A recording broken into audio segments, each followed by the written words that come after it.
আপনাদের মাঝে নিয়ে আসলাম আবার একটি ছোট্ট গল্প। সেই গল্পটি হলো একটা রাজার বড় বিশাল গল্প। সেই রাজার ছিল 3টি কন্যা, সুমাইয়া, সাদিয়া, পারুল। তখন রাজা উঠে বলল, আমাকে তোমরা কিরকম ভালোবাসো?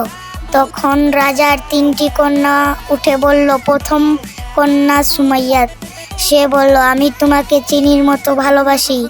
তারপর দ্বিতীয় কন্যা সাদিয়া বলল, আমি তোমাকে পানির মতো ভালোবাসি।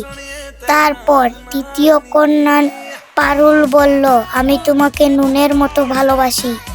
তারপর রাজা সেনাপতিকে বলল, আমার ছোট কন্যাকে তুমি বনবাসে পাঠিয়ে দাও।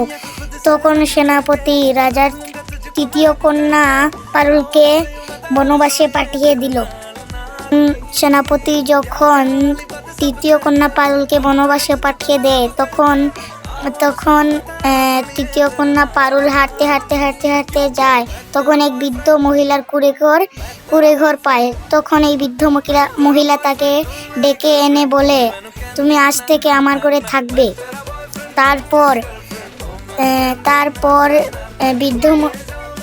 বৃদ্ধ মহিলাটি আস্তে আস্তে আস্তে আস্তে বাঁচতে বাঁচতে মরে যায়। তারপর সেই কুঁড়েঘরটি রাজার কন্যা পারুলের হয়ে যায়। তখন থেকেই এই বনবাসে বাস করে পারুল।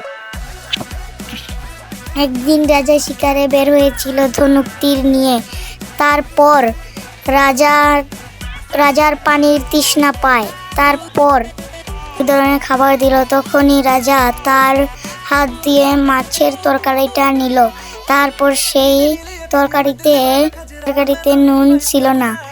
তখন বলল, আমাকে একটু নুন দাও। তখনই পারুল উঠে বলল, এখন কেন নুন চাও? আমি তো তখনই বলেছিলাম আমি তোমাকে নুনের মতো ভালোবাসি, এখন কেন নুন চাও সেটা বলি।